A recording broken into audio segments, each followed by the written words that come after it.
And joining us now in our Book Talk segment, great to welcome a man who has put out a new version, updated version of his very successful New York Times best-selling book called Getting Things Done, The Art of Stress-Free Productivity. We're joined today by David Allen on the telephone. And David, good to chat with you. How are you today? I'm fine, Doug. Thanks. I'm organized and on top of it here, thanks to your book. Good. Good for you. This came out, I guess, originally in 2002, and how much? I guess you have to update a lot of it, right? Because a lot of it deals with computers and software now that I guess even weren't even around in 2002, right? Well, the methodology didn't change. So right. The process that you need to go through to keep a clear head and to stay on top of your game really hasn't changed. What's changed is the world that you need to stay on top of. And obviously a whole lot of digital world, a whole lot of potential distraction in the 24/7 connected world out there just makes it much more important to apply the methodology so you can stay clear and focused on the right stuff. Yeah, was that the biggest difference? I guess the speed people expect now to answer a text, answer an email. I know that was around in 2002, but the expectations are different, aren't they? I think they probably are. It's like, don't shoot the medium. I mean, it's really nice that we can. Right. I live in Amsterdam now, and it's I have a virtual world and virtual. Our company is pretty virtual, and wow, in just a second you can Skype somebody, you can have them right there, or you can FaceTime and talk to my mother-in-law. So that's really cool.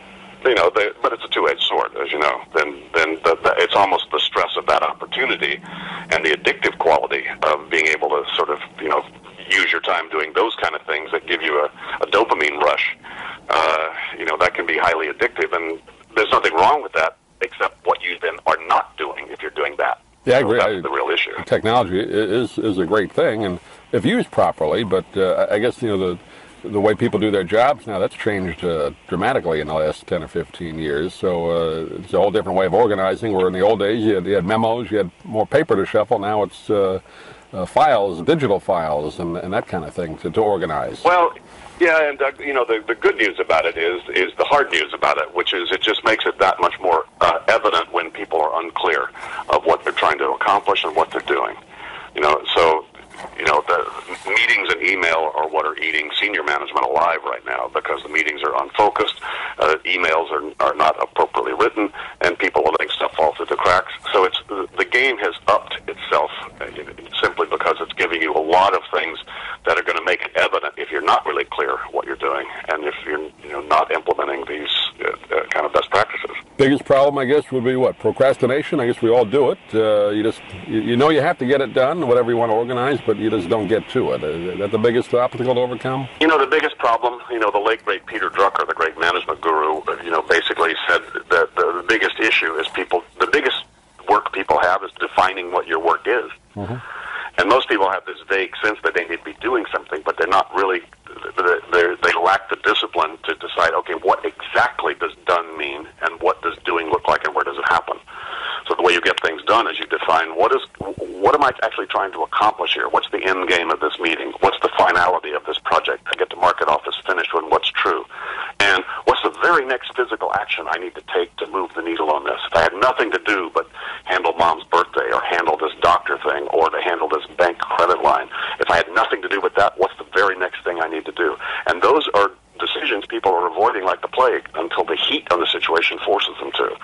So making decisions about what it is that you need to do, what does done mean, and what does doing look like before the pressure forces you to, is something you can actually train yourself to do, but it doesn't happen automatically. Yeah. You actually have to learn how to do that, and you actually have to apply cognitive horsepower to make it happen. Yeah, you can get overwhelmed with so many things on your to-do list, and it's almost like you're paralyzed, don't know what to do. So that's the thing you have to learn, right?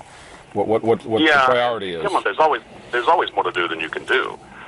So you just need to feel comfortable about everything you're not doing, but you need to know what you're not doing before you can feel comfortable about that. When you first put this book together, and then again with the updated version, what was your process? I know this has been your career, being an expert in this type of organization. How did you kind of study this and get these techniques? Well, it took me 25 years to figure out what I'd figured out, and that it was actually unique. I accumulated these techniques, but first for myself.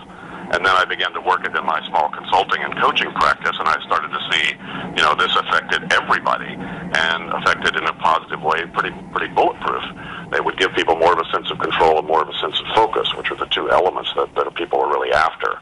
And because it was, and then it took 25 years and thousands of hours, quite literally, sitting desk side with some of the best, brightest, and busiest people on the planet, testing this out and implementing this and watching it was bulletproof, without exception. People walked themselves through this process, and they felt more in control and more focused. Transformational for a lot of people.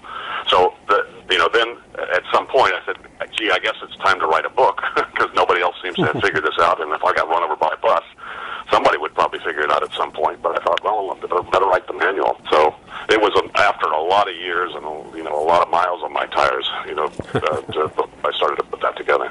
Were you one of those people that thought maybe you were not as organized, and this helped you personally, or were you always kind of a person to have things in order in your personal life? I'm really just a lazy guy. I like to get stuff done with as little effort as possible. So I only get as organized as I need to be able to have stuff off my mind and not have to rethink anything.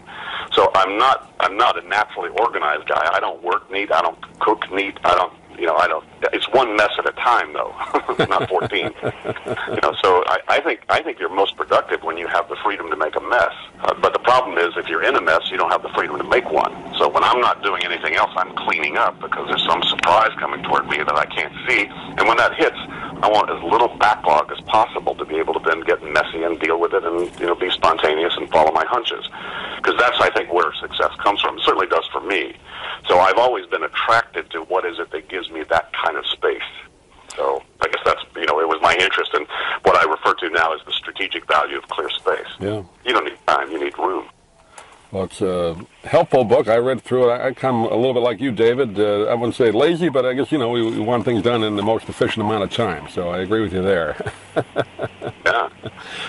Efficiency's gotten a bad rap. But come on, if you know what you're doing, efficiency and style are your only two improvement opportunities. Yeah, right.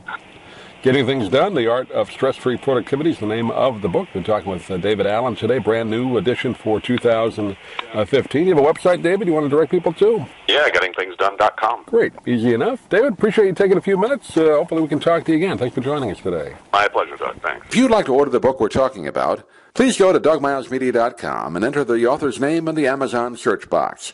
Thank you for listening. Please come back soon for more conversations here at DougMilesMedia.com. This has been a presentation of Doug Miles Media, all rights reserved. You can listen to or download previous programs at iTunes, Stitcher.com, or DougMilesMedia.com.